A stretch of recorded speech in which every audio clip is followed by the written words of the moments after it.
करने जा रहे हैं। चलिए पढ़िए। अब भक्तराज राज दरबार में। दूसरे दिन राव मांडलिक के राज दरबार में भक्तराज हाजिर हुए।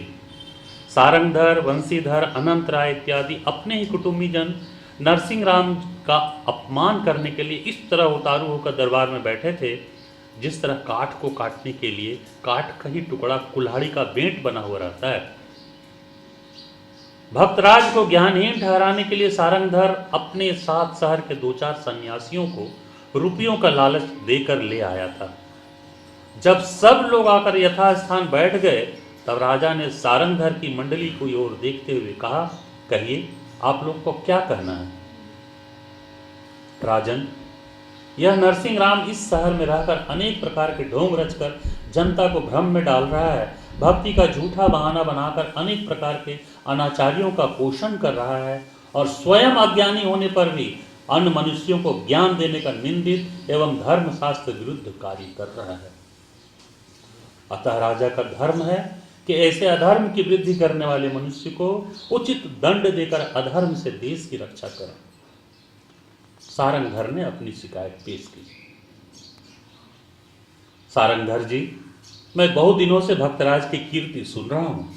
वह भगवान कृष्ण के प्यारे भक्त हैं। जन्मों से लेकर आज पर्यंत उनके ऊपर किसी प्रकार का कलंक आया हो ऐसा सुना नहीं है। किसने कहा? राजा ने। फिर आज वृद्धावस्था में उनके अंदर कोई कुवृत्ति पैदा हो जाए जैसा कि आप कहते हैं, यह असंभव है। ऐसे वीतराग महात्मा भगवत भक्ति के द्वारा संसार को सच्चे मार्ग पर ला देते हैं। उनका आचरण ही धर्मशास्त्र बन जाता है। आखिर आपका धर्मशास्त्र क्या है? ऐसे ही महानुभावों का उपदेश, अनुभव और जीवन प्रणाली ही तो है। अतः इनका आचरण कभी शास्त्र धर्मशास्त्र विरुद्ध नहीं हो सकता है। अब रही उनके अनाचार की बात, तो इस विषय में जब तक कोई विश्वसनीय गवाही नहीं मिल जाती तब तक उनको दुराचारी कहना पाप है, राजा ने कहा।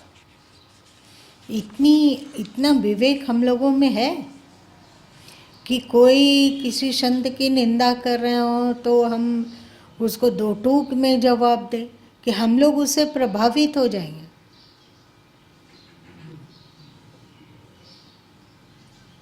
क्या लगता है? क्या है सबिता, बता।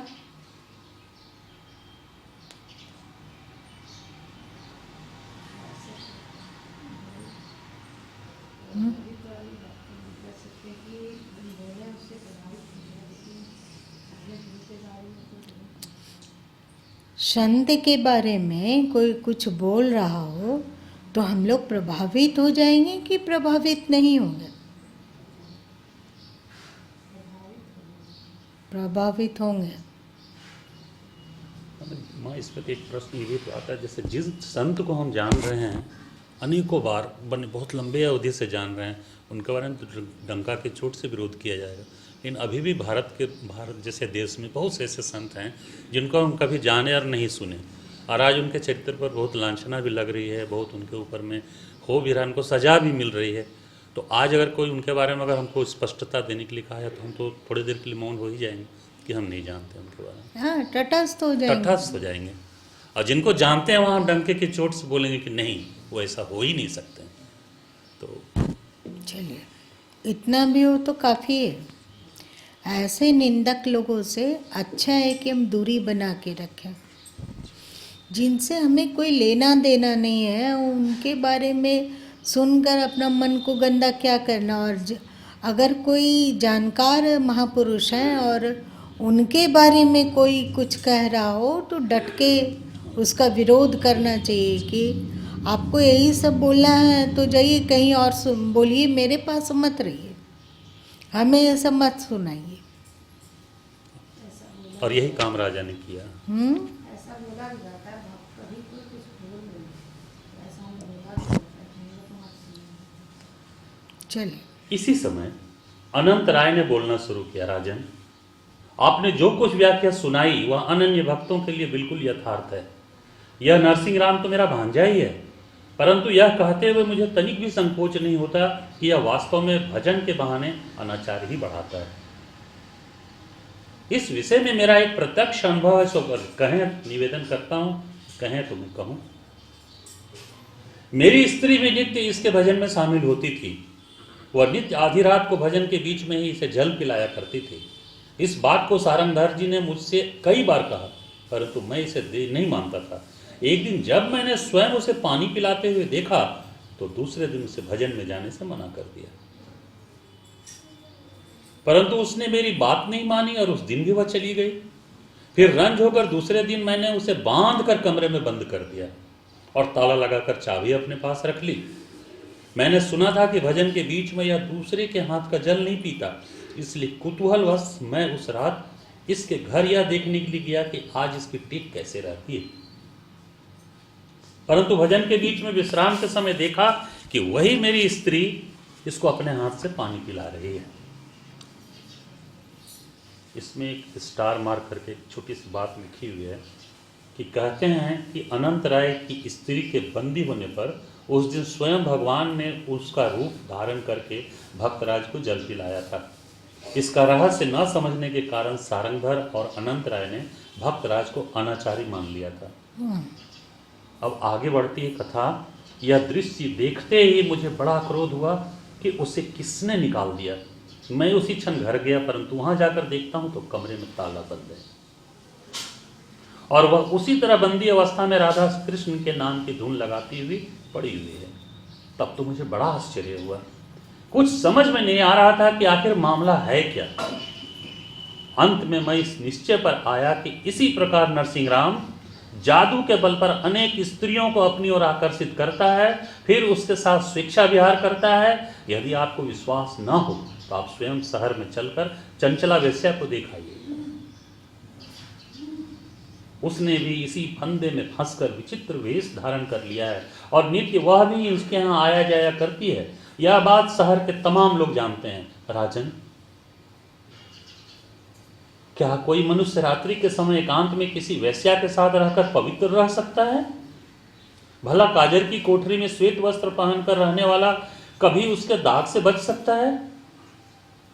आप स्वयं ही विचार करें कि हम लोगों का अभियोग ठीक है या नहीं। अभियोग ये बात को हमेशा जो सज्जन हैं, जो साधक हैं, उनको ख्याल रखना चाहिए कि कोई भी अमर्यादित कार्यकलाप उनके इर्द गिर्द ना हो। बहुत सारे ऐसे साधु हैं अभी भारत में ही, जैसा कि आप लोग बोले कि उसको हम लोग नहीं जानते हैं और उनकी आलोचना होती है, तो क्या करेंगे? तो वहाँ पर तो कोई उपाय नहीं है, चुप ही रहना चाहिए। पर हर साधक को के लिए ज़रूरी है, एकदम मोस्ट इम्पोर्टेंट है कि वो कभी भी किसी भी स्त्री से अकेले में ना मिले, अकेले में बातचीत ना करे। सरकार प्रभु जी के गुरुदेव थे निर्मल साहब जी, और निर्मल साहब के एक गुरु भाई थे, उनका ना उनको सब कोई खप्पड़ बाबा कहा करते। तो उनका एकदम कठोर नियम था, बहुत कठोर थे वे और बहुत ही टकसारी वृत्ति वाले रहे। कभी कभी जब उन निर्मल बाबा चोला त्याग दिए तो खप्पड़ बाबा जब तक जीवित रहे तो साल में एक बार 1-2 दिन के लिए अपने गुरुद्वारा केवल माथा टेकने के लिए आते थे। कि जो हमारा गुरु भाई थे और जिनका कि ये आश्रम है, बाबा इतवारी साहब उनके गुरु हो गए, है ना जी। बाबा इतवारी साहब के 2 शिष्य, एक निर्मल बाबा और एक खप्पड़ बाबा। तो खप्पड़ बाबा अपने गुरुद्वारे में सिर टेकने के लिए आते थे और उनका ये एकदम सख्त नियम था कि कोई भी बहन आती हो तो वो अकेले नहीं आ सकती है आश्रम में, क्योंकि वहाँ पुरुष साधु थे अधिकांशतः।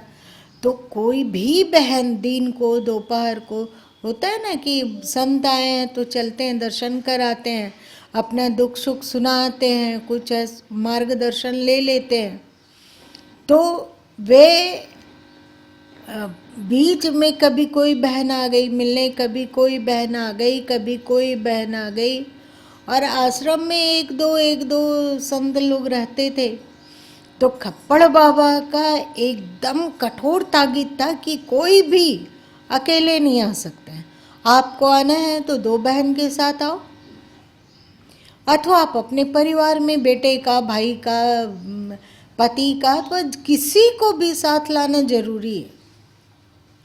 बहुत से साधक ऐसे होते हैं जो कि अमर्यादित आचार्य करते हैं, भले ही उनका चरित्र बुरा नहीं है, पर अमर्यादित रूप से, अब जैसे इसमें कहा जा रहा है कि बीच में केवल क्या नाम है, सारंगधर, किनकी पत्नी के हाथ से पानी पीते हैं? एक अनंतराय जी, एक सारंगधर जी। अनंतराय की पत्नी के हाथ में।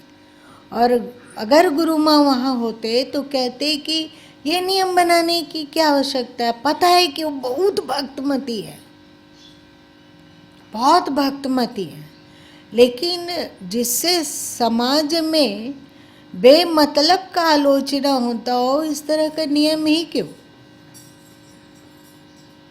कि हमें बीच सत्संग में उसी के हाथ से पानी पीना है, ये क्यों? तो क्या तुक हुआ?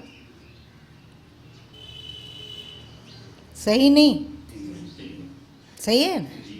कोशिश करना चाहिए कि हम लोगों के आचार विचार से किसी भी तरह का अमर्यादित कार्य ना हो।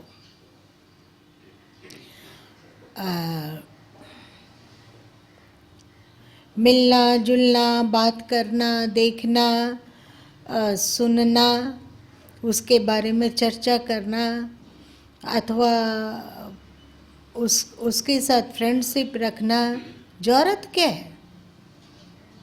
क्यों नहीं तटस्थ रहा जाएगा? क्यों नहीं एक मर्यादित दूरी बना के रखा जाएगा? क्यों नहीं? सही ना?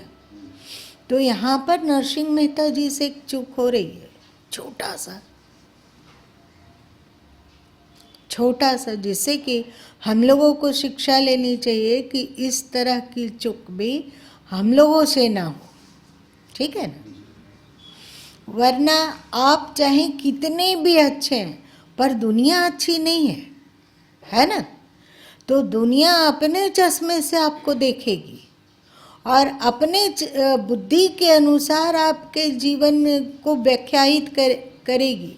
तो ऐसी व्याख्या उन लोगों के हाथ में देना ही क्यों जो कि अमर्यादित है। लेकिन सब तरफ से चौकन्ना रहने पर भी दुनिया यदि आलोचना करती हो तो फिर बेपरवाह हो जाना चाहिए, है ना? बेपरवाह होना चाहिए।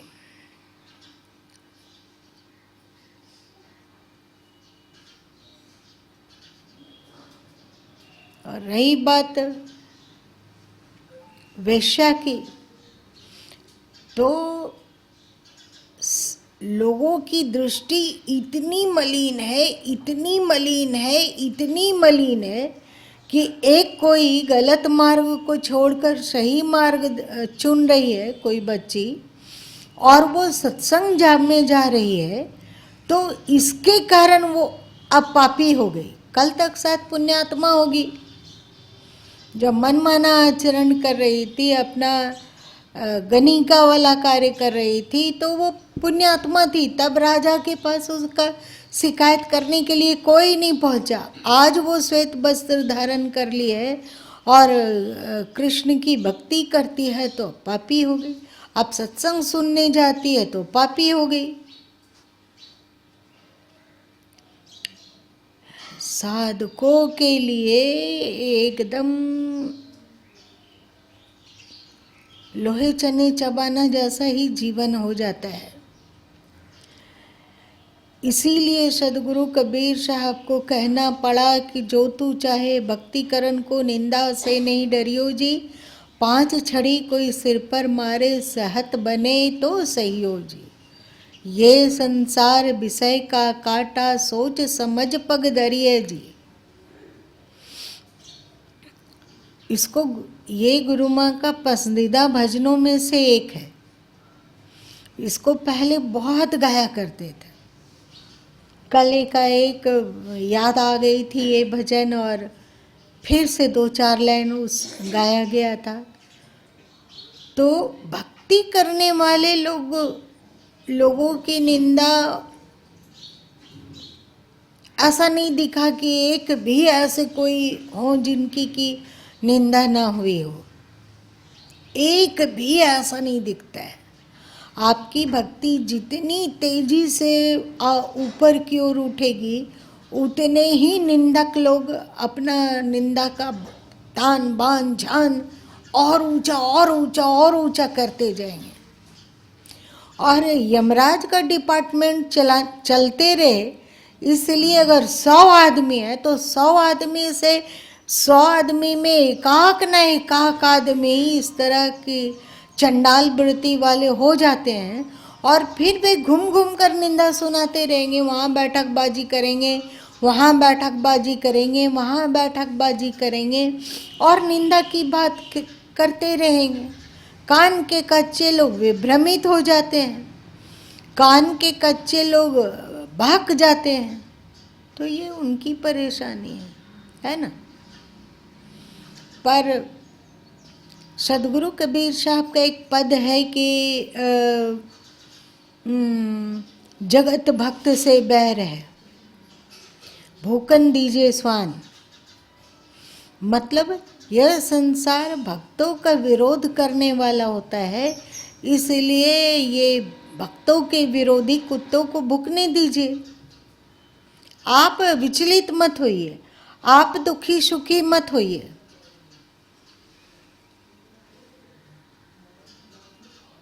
जगत भक्त से बैर है, भूकन दीजिए स्वान। और सदगुरु साहब का एक भजन आप लोग गाते हैं ना, हाथी चढ़ी ज्ञान की, कुकुर भूसे आए, इस तरह कुछ है ना कि आप ज्ञान के हाथी पर आरूढ़ होंगे तो बहुत सारे कुत्ते भूकेंगे। आप यदि कान के कच्चे होंगे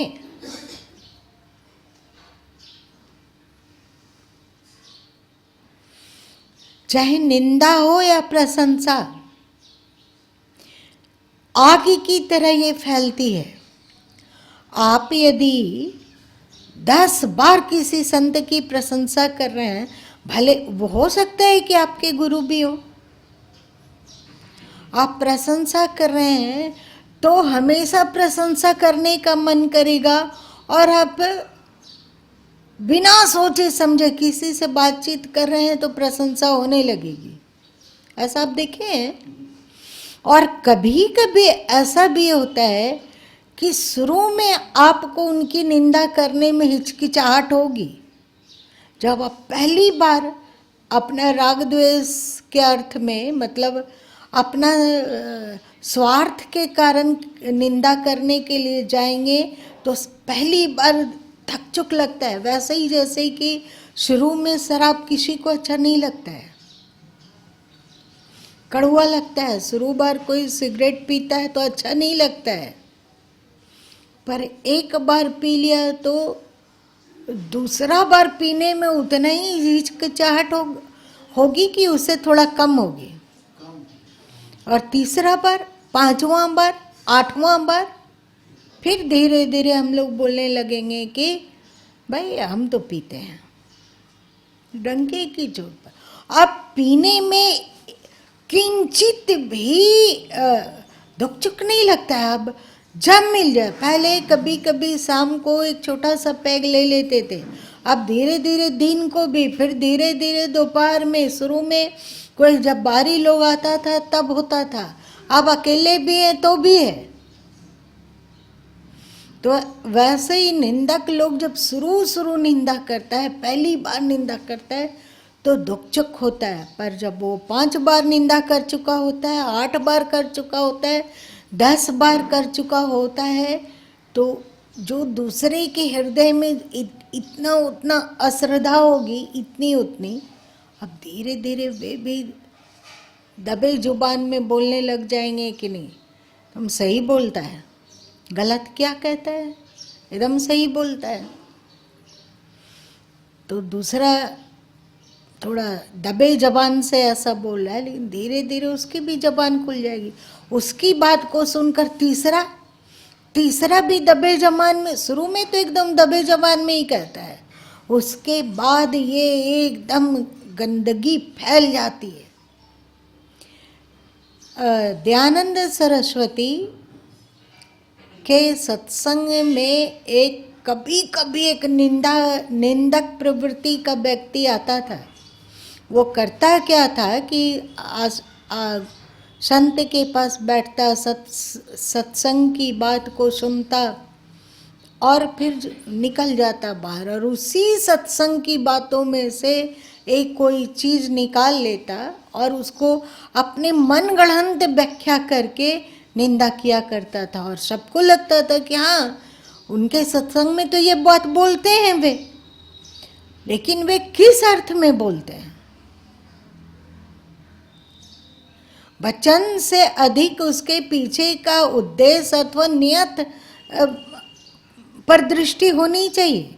शब्द क्या है उससे अधिक महत्वपूर्ण ये है कि उनकी नियत क्या है बोलने में। तो लेकिन शब्द को पकड़कर वो अजीब तरह का बाहर में दुर्वचन बोलता, निंदा करता, यहाँ जाता वहाँ जाता, कभी कभी 10 दिन 15 दिन में एक दिन सत्संग जाता और एकदम चौकन्ना से सुनता। क्यों? जैसे 700 मील की ऊंचाई पर गिद्ध उड़ता है तो वो कोई फूल और बगीचा को नहीं ढूंढता रहता है कि कहाँ कोई मरा हुआ चूहा मिल जाएगा, कहाँ कहीं मरा हुआ जानवर मिल जाएगा तो उस पर आक्रमण किया जाएगा, उसको खमोचा जाएगा और खाया जाएगा। उतनी ऊंचाई पर उड़ते हुए गिद्ध भी मरा हुआ चीज को ढूंढता है, मरे हुए प्राणी को ढूंढता है। वैसे ये निंदक लोग सत्संग में आकर भी जिससे अपना जीवन में ऊंचाई आती हो उस ओर ध्यान ना देकर कि किस बात की निंदा की जा सकती है उसको ढूंढना। वैसे संतों के उपदेश में कोई निंदा योग्य बात होती नहीं है, पर व्याख्या यदि आप गलत कर दोगे तो कोई भी अच्छी बात निंदनीय प्रतीत होगी। तो शुरू में 1 होता है निंदक, फिर 2 होता है, फिर 10 हो जाता है, और वो बाहर में यहाँ वहाँ उसके अंदर में खलबली मस्ती की, और किसको सुनाए और किसको सुनाए और किसको सुनाए, तो वो भटकते रहता है। ऐसे ही 8 साल 10 साल बीतते गया। एक दिन दयानंद सरस्वती उस निंदक को अपने पास बुलाए और बोले कि तुम जो निंदा करते हो ये समझते हो कितना बड़ा पाप तुम कर रहे हो, बिना मतलब का निंदा, बिना तुक का निंदा। तो कहने लगा कि हम तो नहीं ऐसा तो हम बोले ही नहीं है, हम ऐसा बोले ही नहीं है, हम ऐसा बोले ही नहीं है। कुछ नहीं संत बोले। इतना तो बेवकूफ़ संत भी नहीं होते हैं कि कौन झूठ बोल रहा है और कौन सच बोल रहा है वे नहीं जानेंगे। तो संत बोले, मतलब दयानंद सरस्वती बोले कि ठीक है, तुम नहीं किसी की निंदा करते हो, किसी के पास में नहीं निंदा करते हो सत्संग की अथवा संतों की, तो कोई बात नहीं, क्या मेरी एक सेवा करोगे? तो व्यक्ति बोला कि हाँ, हम तो आपके शिष्य हैं, हम तो आपको अपना सर्वस्व मानते हैं, आज्ञा कीजिए कि हम क्या करें। तो उनको एक तकिया दिए, सिमर का रुई वाला तकिया, और बोले कि तुम कम से कम 100 घर के पास जाओ और तकिया को फाड़ के थोड़ा थोड़ा रुई हर घर के आगे में ऐसे उड़ा के आगे बढ़ते जाओ। जब 100 घर में तुम अब रुई उड़ा दोगे, उसके बाद आके मेरे पास आओ और बताओ कि हाँ तुम 100 घर में रुई उड़ा के आ गए हो। तो वो अपने आप को सही साबित करने के लिए दच्चित होकर 100 घरों के आगे में जाकर रुई उड़ाता चला गया।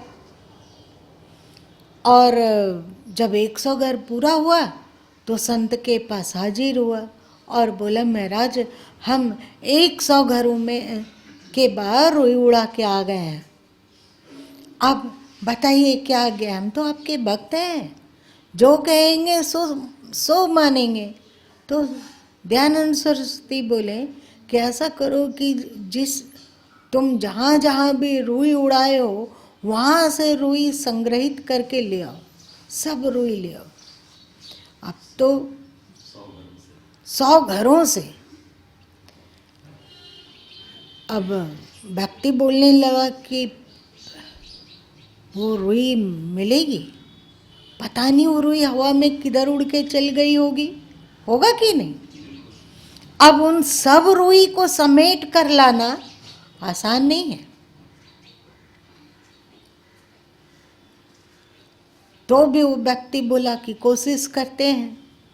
पूरा 100 घर में वो ढूंढ मारा, जहाँ जहाँ एकदम उसी पॉइंट पर गया जहाँ पर वो रुई उड़ाया था, पर कहीं रुई का था पता नहीं था, पता नहीं रुई कहाँ गुम हो गई। सब तरफ घूमा व्यक्ति और फिर हार कर आया संत के पास और बोला कि महाराज जी वो तो रुई एक भी नहीं मिली, कहाँ पता नहीं उड़ के किधर चली गई, किस ओर बह गई, किसके घर में गिर गई, किसके छत पर गिर गई, वो भी पता नहीं है। तो दयानंद सरस्वती कहे कि तुम सोचते हो कि तुम कितना पाप कर रहे हो, अभी तो तुम निंदा सब जगह सुनाते आ रहे हो, मन गढ़ंत बात, अपनी मान्यता के अनुसार उपदेशों को तोड़ मरोड़ कर उसका अर्थ प्रस्तुत करते हो, कोई भी दृश्य को तोड़ मरोड़ कर प्रस्तुत करते हो और निंदनीय बनाकर उसे विस्तारित करते रहते हो। लेकिन जब तुमको अपनी गलती का एहसास होगा कि नहीं ये हम गलत कर रहे हैं, इस तरह से पाप की बातों को हमें नहीं बोलना चाहिए था, झूठ झूठ इस तरह बात का बतंगड़ बनाना नहीं चाहिए था।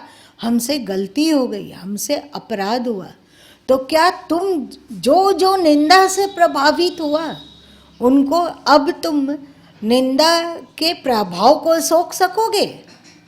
कितने लोग, आप 100 लोगों तक वो कहाँ कहाँ बात, वो भी अपने अपने क्षेत्र में बोला होगा, वो भी अपने जान पहचान को सुनाया होगा, कहाँ कहाँ चली गई ये बेवहियात का पाप कर्म।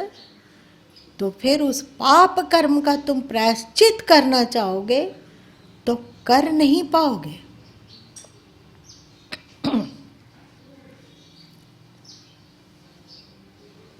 इसीलिए सदगुरु कबीर साहब बीजक में कहते हैं ना कि निंदक हमको जनी मिले पापी मिले हजार, एक निंदक के सिर पर 100 पापी का भार। निंदक हमको जनी मिले पापी मिले हजार, संत सत्पुरुष की निंदा करने वाले हमें नहीं मिले, कभी नहीं, भले ही हजारों पापी हमसे मिल ले पर निंदा करने वाले नहीं, क्योंकि एक निंदक के सिर पर 100 पापियों का भार है। मतलब एक पापी तो अपना केवल पाप का जिम्मेवार है ना, लेकिन एक निंदक हजारों लोगों के कान को भरा और गलत सोचने को विवश कर दिया, तो उतने लोगों को तो पाप में प्रवृत्त किया ना, किया कि नहीं। तो वो सब पाप का भार जन्मदाता उस पाप का कौन हुआ?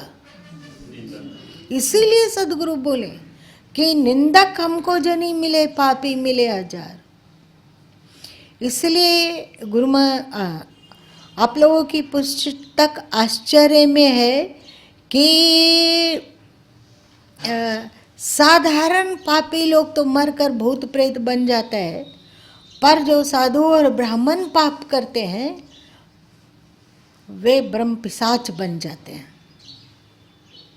साधारण भूत प्रेतों को प्रेत मुक्ति तो हो जाती है, गीता सुना दो, बीजक का पाठ सुना दो, संत बानी सुना दो, राम नाम की ध्वनि सुना दो, कीर्तन सुना दो, तो वहाँ पर वो टिक नहीं पाता है, भाग खड़ा होता है।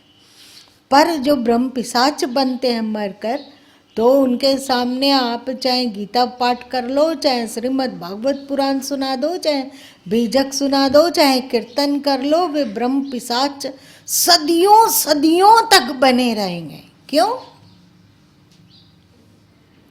क्यों? एक पंडित जो बलि इत्यादि करवाता है, अपने जीवन काल में कितने लोगों को प्रेरित करता होगा बलि के लिए? कितने? आप 10 बूढ़ों को प्रेरित किए, ठीक है, 10 बूढ़ों को बलि के लिए प्रेरित किए। 10 बूढ़ों को यदि 4-4 बच्चे हैं तो 40 बच्चे को तो प्रेरित अपने आप हो गए। अब वो 40 बच्चों के जो अगली पीढ़ी आएगी, उसके मित्रगण आएंगे, वो भी एक पापों की लंबी श्रृंखला चलती है। चाहे कोई संत किसी अच्छी बात पर, किसी कोई साधु किसी को राग द्वेष की बात सिखलाता हो, तो वो इतने लोगों को राग द्वेष में उकसाया, तो ये पाप किसको लगेगा? उन्हीं को तो लगेगा। इसलिए कोई साधु अथवा कोई ब्राह्मण अपने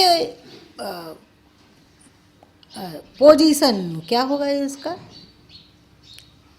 इसको हिंदी में क्या कहें, अपना दुरुपयोग करता है, अपनी पूजनीयता का दुरुपयोग करके दूसरों को पददलित करता है, तो वो मरने के बाद तो ब्रह्म पिशाच ही बनने वाला है।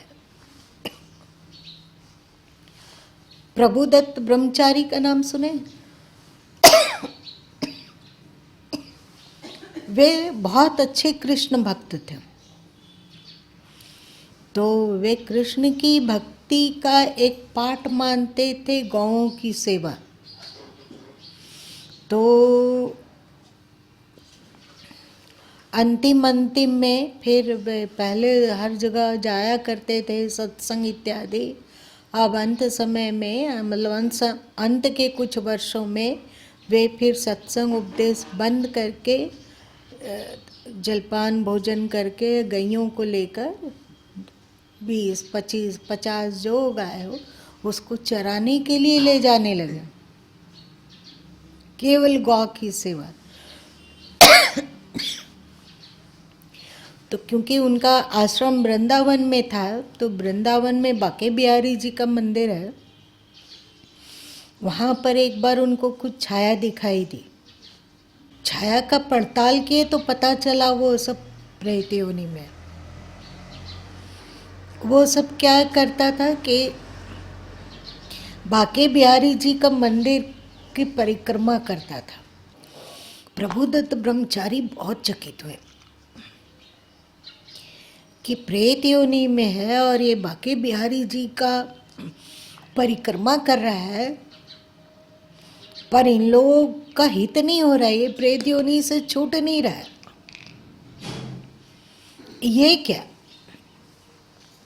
तो उन प्रेत आत्माओं से बात किए प्रभुदत्त ब्रह्मचारी जी। तो वे बोले कि वे लोग पुजारी हैं मंदिर के, जो चढ़ावा आता था उसका वे मनमाना उपभोग किए, पाप पुण्य नहीं देखे, मनमाना उपभोग किए, और उनके कारण बहुत सारे लोग भटक गए, इसलिए मरकर वे इस योनि में आ गए।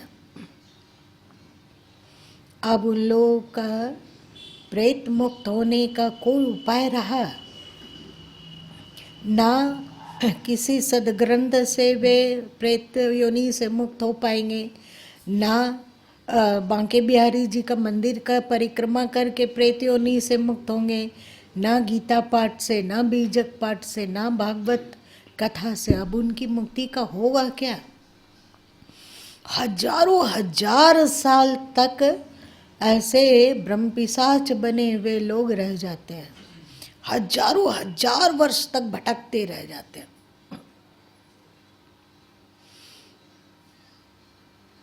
इसलिए साधु और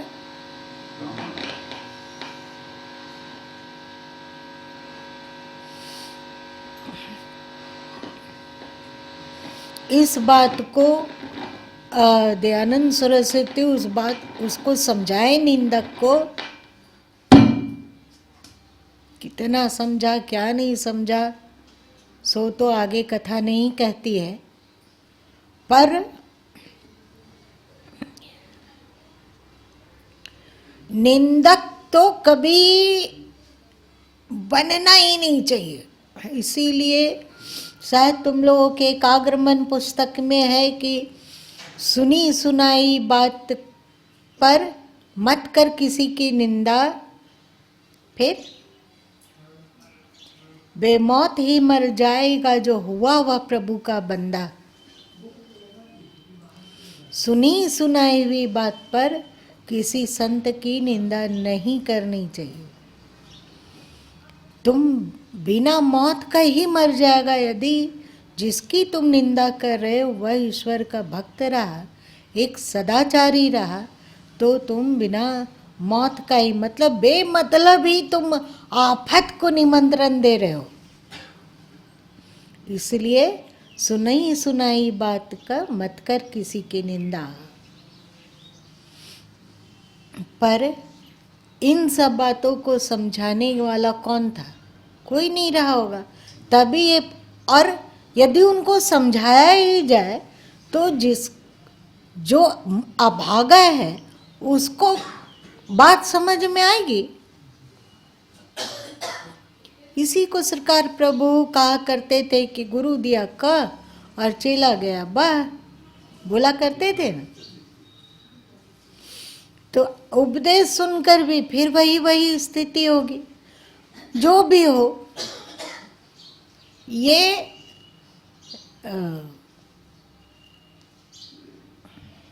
नरसिंह मेहता साधकों को तो चाहिए कि वो अपना दिमाग में रख ले कि अगर वह ईश्वर की भक्ति करने के लिए आगे बढ़ रहा तो निंदक लोग मिलेंगे ही मिलेंगे। उनकी निंदा करने वाले मिलेंगे ही मिलेंगे। और दूसरी बात कि निंदा अक्षम्य अपराध है, इसलिए सज्जन व्यक्ति की निंदा नहीं करनी चाहिए। ठीक है, आगे की कथा हम लोग दूसरे कल